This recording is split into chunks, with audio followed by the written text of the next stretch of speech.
درود پاک پڑھنے کے بے شمار فضائل و برکات ہیں۔ حضرت سیدنا امام جعفر صادق رحمت اللہ تعالی فرماتے ہیں، جس نے محمد صلی اللہ تعالی علیہ وسلم اور آپ کے اہل بیت پر 100 مرتبہ درود پاک پڑھا، اللہ پاک اس کی 100 حاجتیں پوری فرمائے گا۔ بہت ساری حاجتیں، بہت ساری تمنائیں ہمارے دلوں میں ہوتی ہیں، ہم چاہتے ہیں ہماری مشکلیں آسان ہو جائیں، ہماری پریشانیاں دور ہو جائیں۔ سبحان اللہ، سرکار دو عالم علیہ الصلوۃ والسلام اور ان کی آل پر درود پڑھنے کی برکت سے 100 بار درود پڑھیں تو 100 حاجتیں پوری ہو جاتی ہیں۔ اب طریقہ کیا ہے کہ نبی پاک پر بھی درود پڑھ لیا جائے، آپ کی آل پر بھی، تو اہل بیت پاک یعنی پیارے آقا علیہ الصلوۃ والسلام کے گھر والوں مثلاً ازواج پاک اور تمام اولاد پاک پر درود پڑھنے کا طریقہ یہ ہے کہ پہلے پیارے نبی رسول ہاشمی صلی اللہ تعالی علیہ وسلم کی خدمت میں درود عرض کریں، پھر اس کے ضمن میں اہل بیت پر درود پیش کریں۔ مثلاً یوں درود پاک پڑھ لیجئے، اللہم صلی علی محمد وعلی آلہ وسلم، مل کر پڑھ لیتے ہیں، اللہم صلی علی محمد وعلی آلہ وسلم۔ نبی کی شان میں ہو جس قدر درود پڑھو، نبی کی شان میں ہو جس قدر درود پڑھو، محبوں پاؤ گے جنت میں گھر درود پڑھو۔ جو اپنے کاموں کا انجام نیک چاہتے ہوں، ہر ایک کام میں تم پیشتر درود پڑھو۔ 1000 ورد کو یہ ایک دوا کفایت ہے، 1000 درد کو یہ ایک دوا کفایت ہے، جو پیش آئے ذرا بھی خطر درود پڑھو۔ صلو علی الحبیب صلی اللہ تعالی علی محمد صلی اللہ علیہ وسلم۔ حضرت لیث بن سعد رحمت اللہ تعالی فرماتے ہیں، میں ایک بار حج کے ارادے سے مکہ مکرمہ حاضر ہوا، نماز عصر ادا کرنے کے بعد میں مسجد الحرام کے قریب جبل ابو قبیس کی طرف چل پڑا۔ جبل ابو قبیس سبحان اللہ، یہ بالکل حرم پاک کے ساتھ پہاڑ ہے، اور یہ بھی یاد رہے کہ دنیا کا سب سے پرانا، بلکہ دنیا کا سب سے پہلا پہاڑ کہہ لیں، دنیا کا سب سے پرانا پہاڑ کہہ لیں، وہ جبل ابو قبیس ہے۔ اور یہ وہی پہاڑ ہے کہ جہاں حجر اسود اور مقام ابراہیم، یہ جب طوفان نوح آیا تھا تو یہاں رکھ دیا گیا تھا، اور پھر یہیں سے حضرت ابراہیم نے اٹھایا تھا اور کعبے میں نصب کیا۔ اور جبل ابو قبیس ہی وہ پہاڑ ہے جس پر کھڑے ہو کر میرے آقا نے چاند کے 2 ٹکڑے فرمائے تھے۔ آج بھی جو مکہ پاک جاتے ہیں تو جب اللہ کرے ہماری حاضری ہو انشاءاللہ، اللہ جلدی جلدی ہمیں مکہ مدینے کی حاضری عطا فرمائے۔ جبل ابو قبیس بالکل حرم شریف کے باہر یہ پہاڑ ہے، اور اب اس کی نشانی ہے کہ اس پر ایک بہت بڑا محل بھی بنا ہوا ہے۔ تو بہرحال حضرت لیث بن سعد کہتے ہیں کہ میں جبل ابو قبیس کی طرف چل پڑا، وہاں ایک شخص بیٹھا ہوا تھا اور وہ ذکر الہی میں مصروف تھا۔ اس نے یا رب پڑھنا شروع کیا، اتنا پڑھا کہ ان کی سانس پھول گئی۔ پھر کہا یا حی یا قیوم، اتنا پڑھا کہ پھر سانس پھول گئی۔ پھر وہ شخصیت جو تھی وہ کہنے لگے یا رحمانو، ذکر کرتے رہے، پھر سانس پھول گئی۔ پھر یا ارحم الراحمین پڑھتے رہے، پھر ان کی سانس پھول گئی۔ اب جب وہ ذکر سے فارغ ہوئے تو اس بندے نے جس نے اتنا سارا ذکر کیا تھا، اب اللہ کی بارگاہ میں التجا کی کہ یا اللہ مجھے انگور کھانے کی خواہش ہے، مجھے انگور کھلا دے، اور میری چادر پھٹ گئی ہے، مجھے نئی چادر عطا فرما دے۔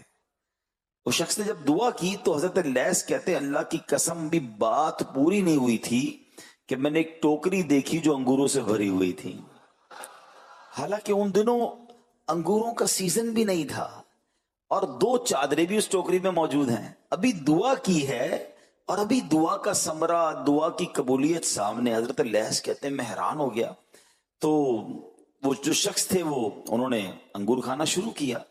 حضرت لیث کہتے ہیں میں نے کہا دیکھیں دعا تو آپ نے کی، آمین تو میں بھی کہہ رہا تھا نا، تو دعا میں بھی شامل تھا، تو ذرا مجھے بھی شامل کیجیے، کیونکہ وہ سمجھ گئے تھے کہ یہ اللہ کی طرف سے عطا آئی ہے، یہ تو جنتی خزانے آئے ہیں، یہ تو بڑی پہنچی ہوئی شخصیت ہیں کہ حضرت دعا آپ نے کی، ٹھیک ہے انگور آ گئے، آمین، تو میں بھی کہہ رہا تھا مجھے بھی شامل کریں۔ تو حضرت بڑے سخی تھے، کہا ٹھیک ہے آپ بھی کھائیے، لیکن دیکھیں بچا کر نہیں رکھنا ہے۔ تو کہتے جب میں نے انگور کھائے تو بیج ہی نہیں تھا اس کے اندر، اور ایسا ٹیسٹ تھا، ایسی لذت تھی کہ اس سے پہلے ایسی لذت کبھی نہیں دیکھی تھی۔ تو کہتے میں جی بھر کر انگور کھائے، مگر ٹوکری ویسے کی ویسی بھری ہوئی ہے، ٹوکری میں سے انگور کم نہیں ہو رہے۔ تو آپ کہتے ہیں کہ چادر دو ہیں، بزرگ اللہ والے تھے، سخی تھے، کہ دو چادروں میں سے کوئی ایک چادر بھی پسند کر دو۔ تو میں نے کہا مجھے چادر کی تو ضرورت نہیں ہے۔ پھر وہ کہنے لگے تم تھوڑی دیر چھپ جاؤ تو میں چادر کپڑے چینج کر لوں۔ تو کہتے ہیں میں سائٹ پہ ہو گیا، تو ان بزرگوں نے چادر کو تہبند کے طور پر استعمال کیا، ایک اوپر چھوڑ لی اور اپنی دونوں اتاری ہوئی چادریں اپنی ہاتھ میں لی اور وہ بزرگ چل دیے۔ حضرت لیث کہتے ہیں میں بھی ان کے پیچھے چلنے لگا، یہاں تک کہ جب وہ صفا مروہ پہنچے تو ان کو ایک آدمی ملا اور ان کو کہنے لگا کہ اللہ پاک کے رسول کے بیٹے میں بھی بے لباس ہوں، مجھے لباس کی ضرورت ہے، مجھے لباس پہنائیے، اللہ آپ کو لباس پہنا ہے۔ تو آپ نے وہ دونوں چادریں جو خود اتاری تھیں اس مانگنے والے کو عطا فرما دی۔ اب جب وہ جو بندہ آیا تھا نا، اس نے کہا تھا کہ اللہ پاک کے رسول کے بیٹے، حضرت لیث کہتے ہیں میں نے اس کو پکڑ لی، میں نے کہا یہ ہیں کون، آپ جانتے ہیں ان کو، ذرا تعارف تو کرائیے۔ تو اب انہوں نے بتایا کہ اس شخص نے کہ یہ حضرت جعفر صادق رضی اللہ تعالیٰ عنہ، یہ حضرت امام جعفر ہیں اور یہ تو آل نبی ہیں۔ حضرت لیث کہتے ہیں میں اس کے بعد حضرت کو تلاش کرنے نکلا کہ اتنی بڑی ہستی، ان سے میں قریب بیٹھا تھا، انہوں نے انگور کھلائے۔ کہتے پھر تلاش کر کر کے تھک گیا، میں حضرت کو تلاش نہیں کر سکا۔ تو یہ اللہ والوں کی شان ہوتی ہے میرے پیارے اسلامی بھائیوں، کتنی سخاوت، کتنا بڑا دل ہے۔ ذکر الہی کر رہے ہیں، دعا کر رہے ہیں تو دعا قبول ہو رہی ہے، اور اس کے بعد پھر عطائیں کیسی، سبحان اللہ سبحان اللہ۔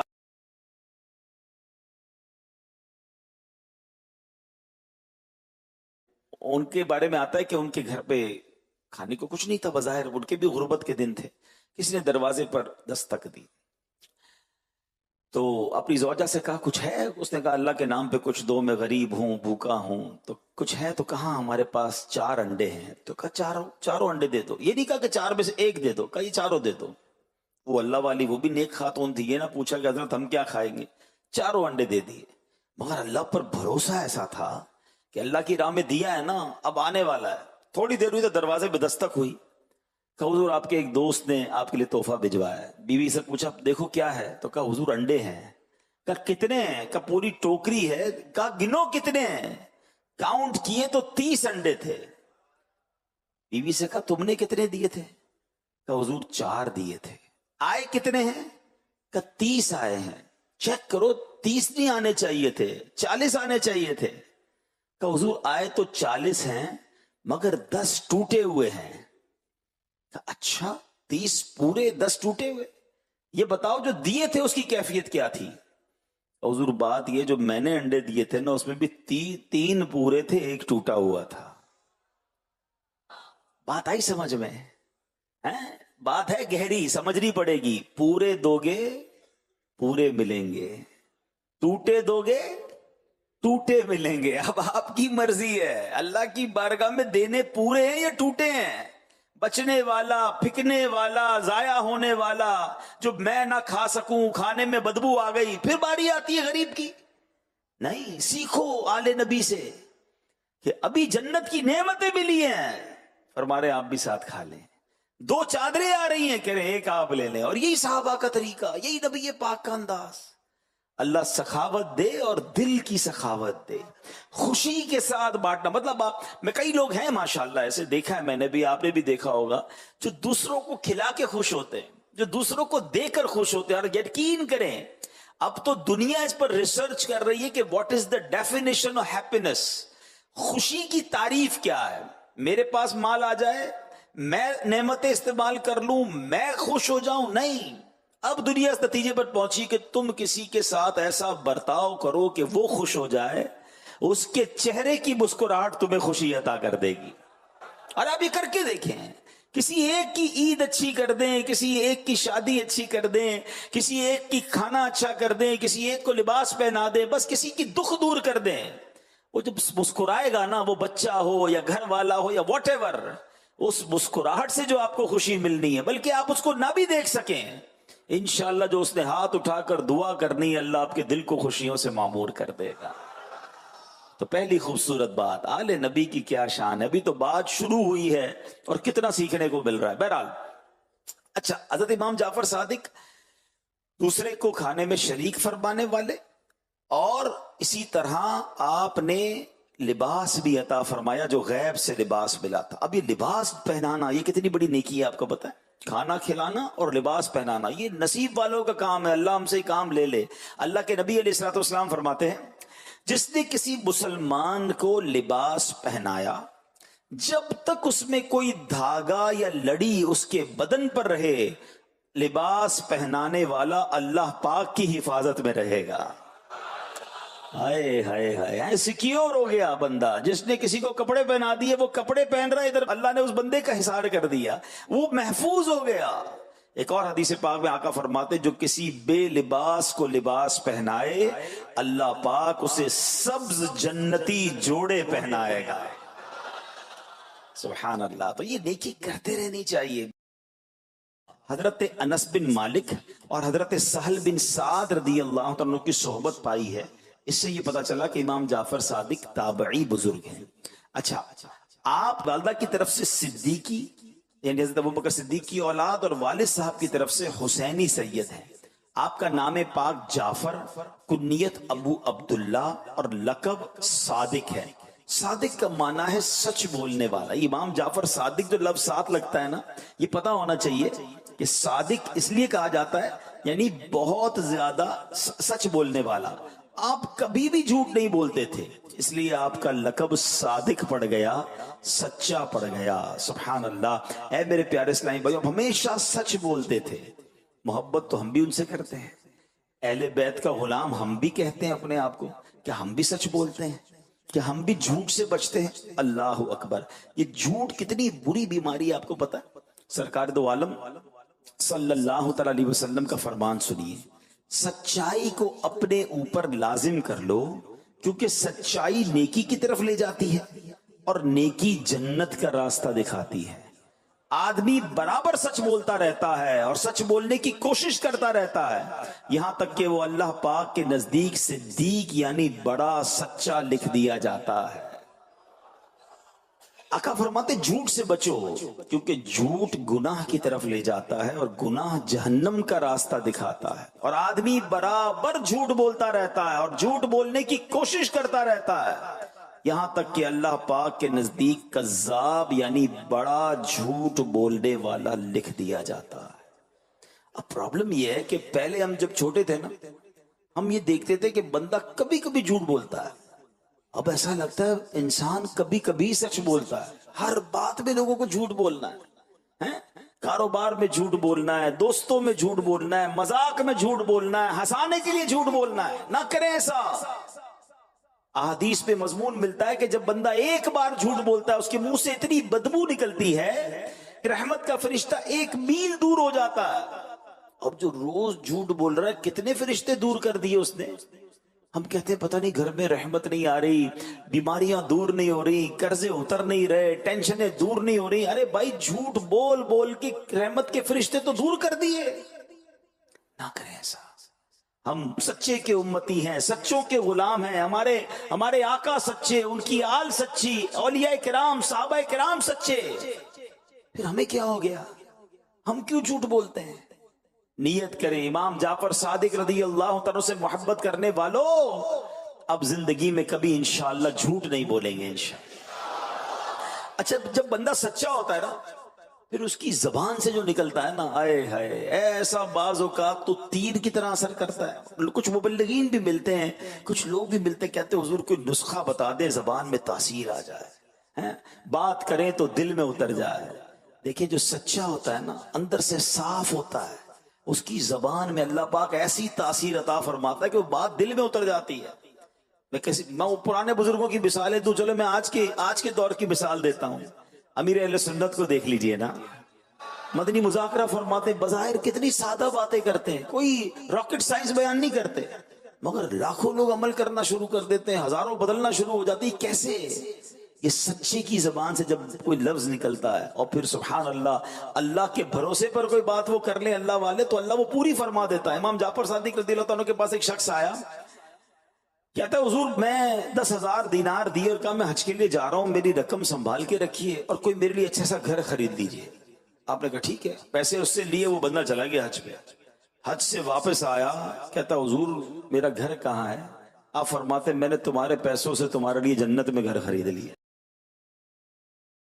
جسے چاہے جو عطا فرما دے. اللہ والے تھے نا آپ نے. اب جب وہ رسید دی اس نے اپنے کفن میں ڈال دی. اب ہوا یہ کہ جب تو دفنا دیا گیا تو دوسرے دن وہ رسید جو ہے قبر کے اوپر رکھی ہوئی ہے اور اس کے پیچھے لکھا ہے امام جعفر صادق نے جو وعدہ کیا تھا وہ پورا ہو گیا، یعنی اس شخص کو جنتی گھر عطا کر دیا گیا.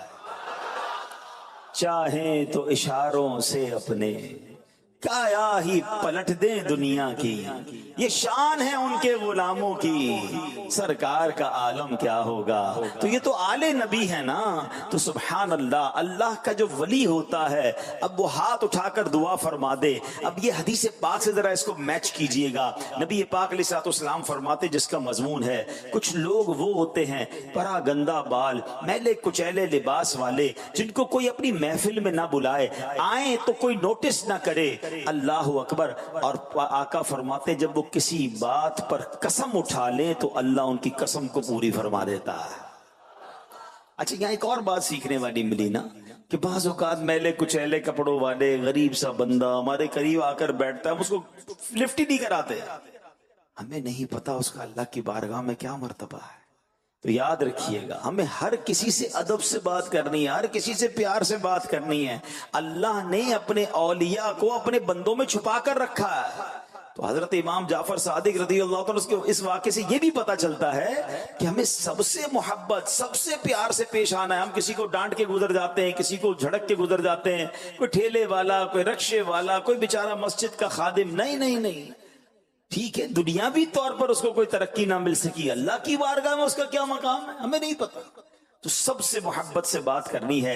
امام جعفر صادق رحمت اللہ تعالی علیہ کی کچھ عادتیں سنیے. آپ کی خوبصورت عادتیں کیا تھی؟ آپ کی طبیعت میں بہت خوش اخلاقی تھی، ہونٹوں پر اکثر مسکراہٹ سجی رہتی تھی. پیارے آقا مکی مدنی مصطفیٰ علیہ السلام کے اتنے با ادب تھے کہ جب بھی ذکر مصطفیٰ ہوتا تو تعظیم کے سبب رنگ زرد ہو جاتا. کبھی بے وضو حدیث پاک بیان نہ فرماتے، نماز و تلاوت میں مشغول رہتے. آپ کی گفتگو یعنی جو کانورزیشن ہوتی وہ فضول گوئی سے پاک ہوتی. اتنا بڑا مرتبہ، آل نبی ہیں، امام حسین کے پڑھ پوتے ہیں، مگر خوف خدا کا عالم یہ ہے کہ آپ موت کو کثرت سے یاد کرتے تھے. آپ کی عادت مبارکہ تھی رات کو قبرستان تشریف لے جایا کرتے اور قبر والوں سے پتہ ہے کیا کہتے؟ اے قبر والوں کیا بات ہے، میں تم لوگوں کو پکارتا ہوں تم کوئی جواب نہیں دیتے. پھر فرماتے افسوس میرے اور تمہارے درمیان پردہ ہو گیا ہے، لیکن جلد میں بھی تمہارے جیسا ہونے والا ہوں. آپ یہی فرماتے رہتے یہاں تک کہ صبح ہو جاتی. آپ نماز فجر کے لیے مسجد تشریف لے جاتے. اللہ اکبر. آخرت کی یاد کے لیے، دنیا سے بے رغبتی کے لیے، اپنی قبر کو یاد کرنے کے لیے آپ قبرستان جایا کرتے. اے میرے پیارے اسلامی بھائیوں، نیک لوگوں کی زندگی میں یہ معمول رہتا تھا کہ قبرستان جا کر اپنی قبر کو یاد کرنا. ہمیں بھی کوئی نہ کوئی ایسا ٹائم رکھنا چاہیے، ہفتے میں کوئی ایک دن ایسا رکھیں جن کے بالخصوص والدین یا رشتہ دار دنیا سے چلے گئے، قبرستان جائیں، ان کی قبر پر فاتحہ بھی پڑھیں، مگر ساتھ ساتھ اپنے آپ کو یاد بھی دلائیں کہ جگہ جی لگانے کی دنیا نہیں ہے، یہ عبرت کی جا ہے، تماشا نہیں ہے. میں ایک بہت بڑی شخصیت سے کچھ عرصہ پہلے عرب امارات میں ملا. اربوں پتی شخصیت تھی لیکن بڑے سادہ سے رہتے تھے. میں نے کہا کہ آپ کو اتنا اللہ نے نوازا ہے، مگر میں آپ سے جس طرح مل رہا ہوں آپ بہت ڈاؤن ٹو ارتھ ہیں، بہت آپ جو ہے وہ عاجزی والے ہیں، اس کی کیا وجہ ہے؟ تو اس نے بڑی کمال کی بات بتائی. وہ کہتے ہیں میں جس علاقے میں گاؤں میں رہتا تھا، میرے والد صاحب روزانہ جب میں اسکول جاتا تھا یا مدرسے جاتا تھا مجھے لے کر جاتے تھے. راستے میں قبرستان آتا تھا، وہ قبرستان کے پاس کھڑے کھڑے ہو جاتے تھے اور مجھے کہتے تھے بیٹا کتنی بھی ترقی کر لو آخر آنا ادھر ہی ہے. کہتے مجھے سمجھ آ گئی کہ میں جدھر بھی پہنچ جاؤں آگاہ اپنی موت سے کوئی بشر نہیں. سامان 100 برس کا ہے، پل کی خبر نہیں. جانا اسی 2 گز کی قبر میں، بنگلے ہو گئے، گاڑیاں ہو گئی، کرو فر ہو گیا، جاہو جلال ہو گیا. وہ کہتے نا ایک قبر پر ایک تختی لگی ہوئی تھی، میں بڑا اہم تھا یہی میرا وہم تھا. ہاں ہمیں لگتا ہے میرے بغیر دنیا کو بہت مشکل ہو جائے گی. نہیں جناب، کسی کے جانے سے دنیا رکتی نہیں ہے. بڑے بڑے چلے گئے اور ہم بھی چلے جائیں گے. تھوڑے دن گھر والے یاد کریں گے، تھوڑے دن دوست شاید یاد کر لیں گے، پھر بھولی بسری داستان ہو جائیں گے. پھر میں ہوں گا، میری قبر ہوگی، میرے اعمال ہوں گے. کاش قبرستان جا کر یہ خیال آتا رہے کہیں بھی چلا جاؤں آنا ادھر ہے. جس کو یہ سمجھ آ گئی نا پھر وہ حرام روزی کیسے کمائے گا؟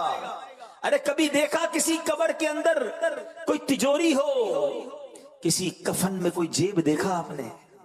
سب کچھ پیچھے رہ جائے گا. پھر حرام کیوں کماؤں، پھر کیوں حرام کاموں کی طرف جاؤں جب جانا ہی 2 گز کی قبر میں ہے. سارا لباس اتار لیا جائے گا، لٹھے کا کفن دیا جائے گا، اربوں پتی کو بھی وہی کفن دیا جائے گا، فٹ پاتھ پہ مرنے والے کو بھی وہی کفن دیا جائے گا. ارب پتی کی قبر 10 گز کی نہیں، وہی 2 گز کی ہوگی.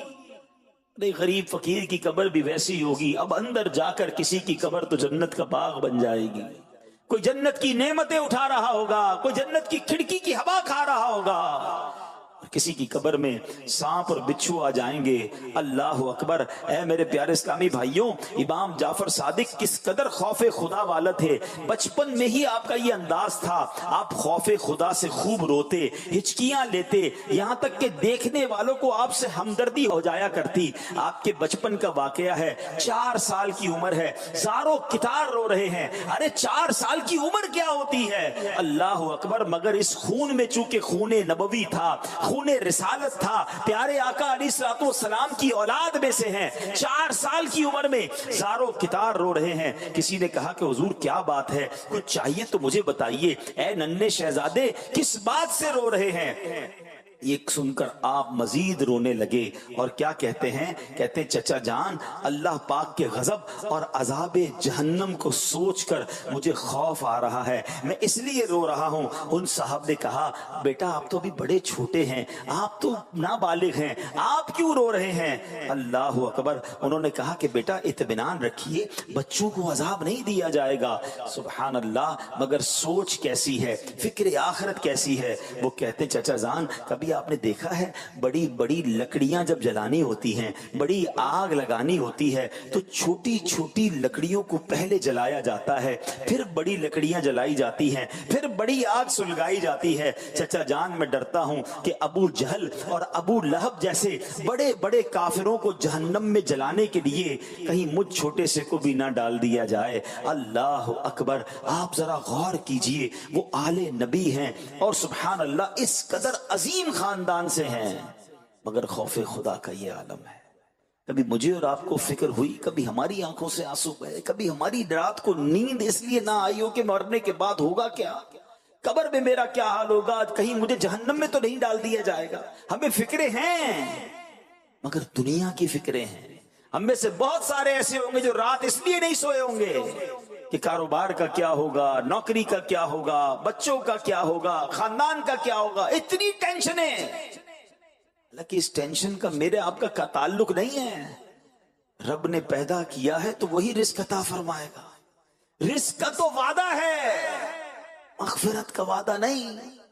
جس چیز کی ٹینشن ہونی چاہیے تھی اس کی ٹینشن ختم ہو گئی، اور جس کی ٹینشن لینی نہیں تھی اس کی ٹینشن لے کے بیٹھے ہوئے ہیں. سوچئے نا، حضرت امام جعفر صادق رضی اللہ عنہ خوف خدا میں کس قدر روتے. یہ کتنے خوش نصیب ہیں وہ لوگ جو اللہ کی یاد میں روتے ہیں. کہتے ہیں نا رونے والی آنکھیں مانگو، رونا سب کا کام نہیں. حدیث پاک سنیے، جس مومن کی آنکھوں سے خوف خدا کے سبب آنسو نکلتے ہیں، اگرچہ مکھی کے سر کے برابر ہوں، پھر وہ آنسو اس کے چہرے کے ظاہری حصے کو پہنچے تو اللہ پاک اسے جہنم پر حرام کر دیتا. سرکار دو عالم علیہ الصلوۃ والسلام نے فرمایا اللہ پاک کے کچھ فرشتے ایسے ہیں جن کے پہلو خوف خدا کے سبب لرزتے رہتے ہیں، ان کی آنکھ سے گرنے والے ہر آنسو کے قطرے سے ایک فرشتہ پیدا ہوتا ہے جو کھڑے ہو کر اپنے رب کی پاکی بیان کرنا شروع کر دیتا ہے۔ رحمت دو جہاں مکی مدنی سلطان صلی اللہ تعالی علیہ وسلم نے فرمایا خوف خدا سے رونے والا ہرگز جہنم میں داخل نہیں ہوگا حتیٰ کہ دودھ تھن میں واپس آ جائے۔ کہ نبی پاک علیہ السلام گفتگو فرما رہے تھے، بیان فرما رہے تھے، آپ کی پیاری پیاری گفتگو سن کر حاضرین میں سے ایک شخص رونے لگ گیا۔ پیارے آقا علیہ السلام نے فرمایا اگر آج تمہارے درمیان وہ تمام مسلمان موجود ہوتے جن کے گناہ پہاڑوں کے برابر ہیں تو انہیں بھی اس ایک شخص کے رونے کی وجہ سے بخش دیا جاتا۔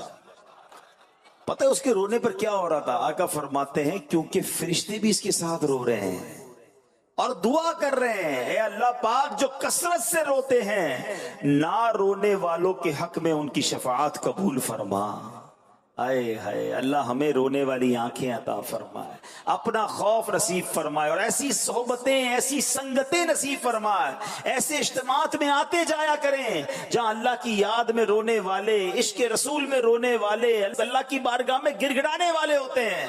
کیا معلوم کسی کے آنسو کی برکت سے، کسی کی خوف کی برکت سے، کسی کی دعا کی برکت سے، کسی کی آمین کی برکت سے ہمارا بیڑا پار ہو جائے۔ اے میرے پیارے اسلامی بھائیوں، ہمیں بھی چاہیے آنسو بہایا کریں، خوف خدا سے رویا کریں۔ اب خوف خدا میں رونے کا طریقہ کیا ہے؟ جس کو رونا ہی نہیں آتا اس کے بارے میں علماء نے لکھا تنہائی میں بیٹھ جائیں، قبر کے احوال پر غور و فکر کریں، قبر کی تنگی، وحشت و تنہائی کو یاد کریں، روح نکلنے کی مشکلات اور تکلیفوں کو سوچیں، اپنے گناہوں کو یاد کریں، روز قیامت اللہ پاک کی بارگاہ میں حاضری کا منظر ذہن میں لائیں، قیامت کی ہولناکیوں کا تصور باندھنے کی کوشش کریں، جہنم کے عذابات پڑھیں، انہیں بار بار ذہن میں لاتے رہیں، قرآن کریم کی تلاوت کی کثرت سے عادت بنائیں، انشاءاللہ خوف خدا سے رونا نصیب ہو جائے گا۔ اللہ پاک سے ہم دعا کرتے ہیں اے اللہ رجب کا مہینہ ہے، یہ تیرا مہینہ ہے،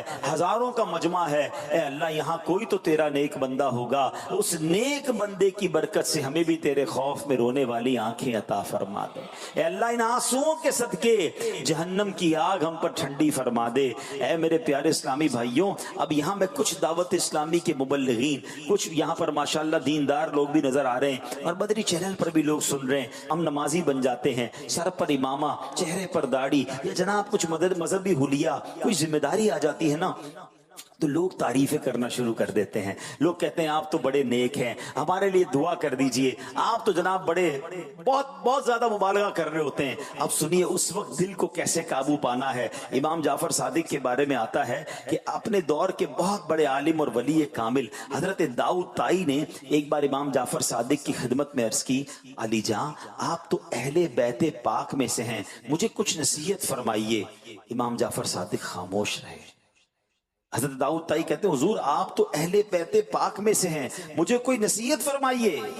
امام جعفر صادق نے پتہ ہے کیا کہا کہ میں تو خود خوف زدہ ہوں کہ اگر قیامت کے دن میرے جد اعلیٰ یعنی جناب رسول اللہ صلی اللہ تعالی علیہ وسلم نے میرا ہاتھ پکڑ کر پوچھا کہ تو نے میری پیروی کا حق کیوں ادا نہیں کیا تو میں کیا جواب دوں گا۔ اللہ اکبر۔ یہ سن کر حضرت داؤد طائی رحمت اللہ تعالی نے رو پڑے، کہتے امام جعفر صادق اتنا بڑا مرتبہ ہو کر اتنے خوف زدہ ہیں تو پھر میں کس گنتی میں آتا ہوں۔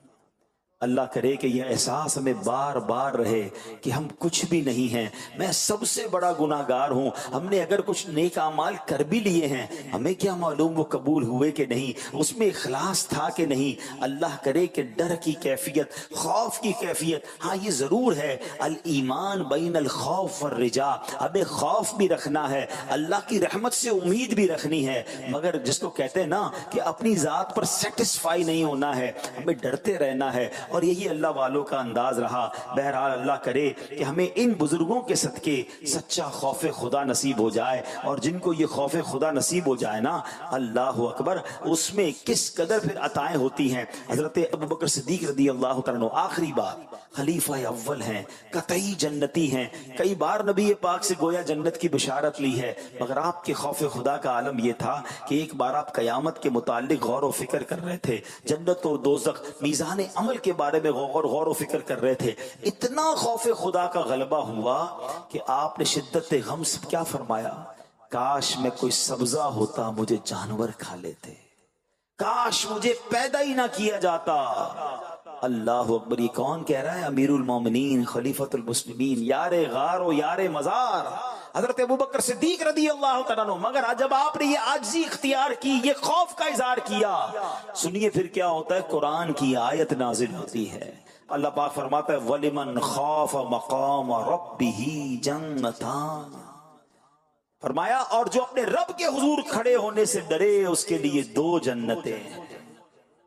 کتنا خوبصورت انداز ہے, کیسی پیاری جزا ہے. جو اللہ پاک کی بارگاہ میں حاضری سے ڈرے اس کے لیے 2 جنتیں ہیں. کاش ہمیں بھی یہ خوف نصیب ہو جائے, ہم بھی قیامت کے دن ہولناک مناظر کا تصور باندھا کریں, میدان محشر, میزان عمل, جنت, دوزخ اور پل صراط وغیرہ کو یاد کیا کریں. اس کی برکت سے انشاءاللہ خوف خدا نصیب ہوگا, اور اللہ پاک نے چاہا تو ہم بھی 2 جنتوں کے حقدار بن جائیں گے.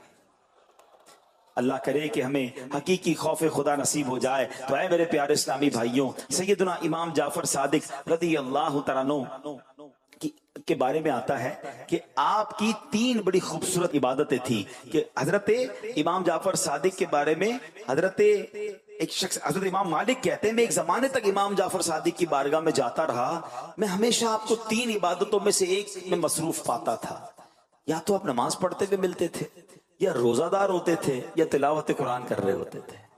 کچھ نہ کچھ ان تینوں میں سے آپ کی ایکٹیویٹی جاری رہتی تھی. آج ہمارا حال کیا ہے, نمازوں کے لیے لوگوں کو ٹائم نہیں مل رہا, تلاوت کیے ہوئے تو برسوں گزر گئے, ذکر و اذکار کے لیے وقت نہیں ہے. ایسا نہ کریں. جتنا دنیا میں غرق ہوتے جائیں گے نا, اتنا دنیا کھینچتی چلی جائے گی.